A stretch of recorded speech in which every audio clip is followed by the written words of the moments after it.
Hey team, welcome back to a brand new video. As usual, super excited to dive in because in this video, I'm going to be showing you the exact process that we use at my agency, Advanced Client, to 2x our response rate and how we went from struggling to get replies to having an overwhelming amount of positive responses in our inboxes. If you have a question about anything to do with the content in this video or cold outreach in general, then leave it in the comments and I will personally respond with an answer. All right, guys, let's dive in. All right, guys, so we've dived in, and as mentioned, I'm going to show you a few things you can do today to 2x your meeting book rate. So the first thing that you need to look at with your cold emails is making sure that you're responding to all positive responses within a 15-minute window. This is a KPI you should 100% be optimizing for. This is replying within that 15-minute window. Being slow, being lazy, it's destroying your meeting book rate, as prospects will forget about your email and move on. Think right now in your head, can you remember a single email that you've received in your inbox? It's unlikely that you can because you received so many. You need to strike while iron is hot. You need to get in that 15-minute window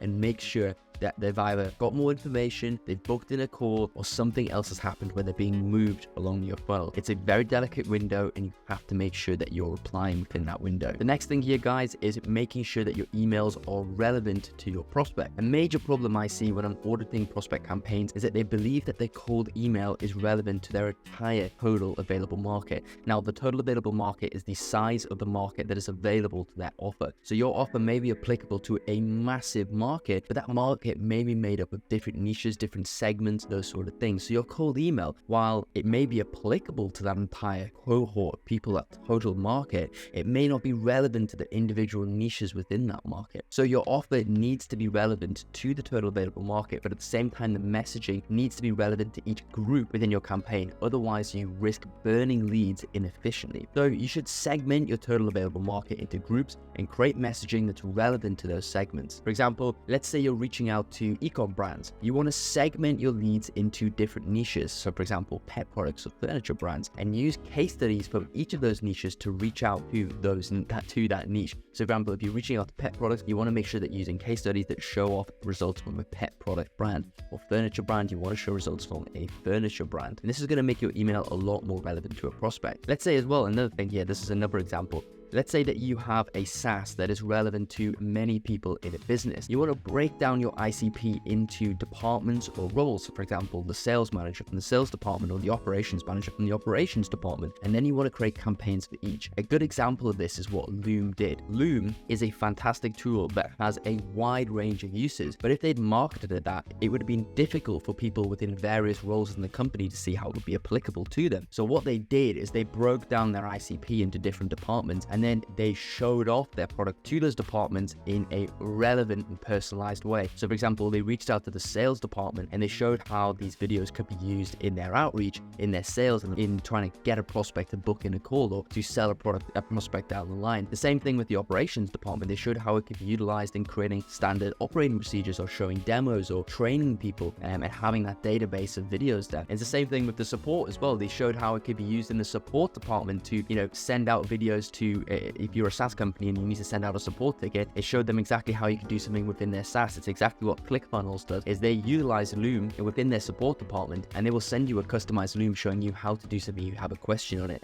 So this is exactly how you should segment your ICP into various different roles and departments, and then build out campaigns depending on each one. The next thing here is to lead with offer plus value. Now, the number one factor that is going to affect your cold email success is your offer. Everything else is secondary. If you don't have a good offer, it's unlikely that you're going to see cold email success. That being said, not every prospect likes to be pitch slapped in their inbox, and it may lead to a lower meeting book rate. So what you should do is instead lead with your offer plus offer a soft, valuable call to action. So for example, this is just an email that I've written up here. Hey, first name, I've just put a doc together on how we're helping niche stores, whatever niche that is, 3x their affiliate revenue in 60 days using our custom AI system. Before it goes to mass market, can I send it your way? Kind regards, Tom. gmail.com. So as you noticed in this cold email, we're presenting the offer, but at the same time, making it as low friction as possible for the prospect to reply by leading with value. We're showing them the offer, we're telling them what your offer is, but we're making it easy for them to respond, and we're making it a valuable thing that we're providing for them. The next step here is to have assets at your disposal. As a business owner, you should be consistently creating new sales assets to test on the market. And this includes Loom videos, long form sales letters, case study docs, specific tutorials to do with your niche, YouTube videos, and client interviews. Having all of these assets will give you so much more ammunition that you can hit your prospect with, allowing you to prove your competency, provide value, and engage your prospect in a way that other B2B companies are not. These assets are also a really good way to re-engage prospects that have gone cold. If you have a lead that you've been following up with for 6 months and you haven't heard from them in a while, hit them up with a new Loom video,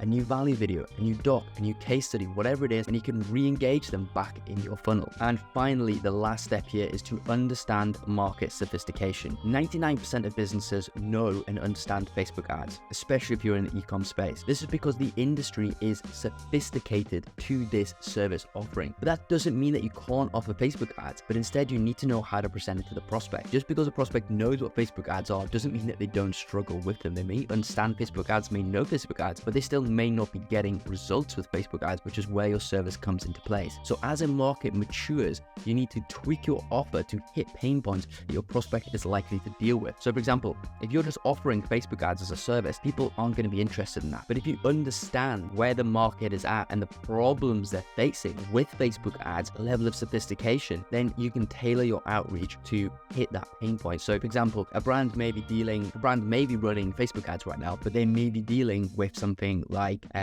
increased cost per acquisition, or they're unable to create enough creatives in order to hit the market with, a big campaign. So what you can do is you can target those pain points and reach out with an offer that targets that pain point and solves that pain point. So then you're really understanding how sophisticated the market is. So you should be researching the market and finding out what your prospect is really struggling with in order to craft an offer that's relevant to them. So guys, this is some tips that you can utilize today to 2x your meeting book rate. If you like the video, hit the like button. If you want to see more, subscribe. And if you have any questions about anything within this video, then leave a comment and I'll make sure to personally respond. And I'll see you in the next video.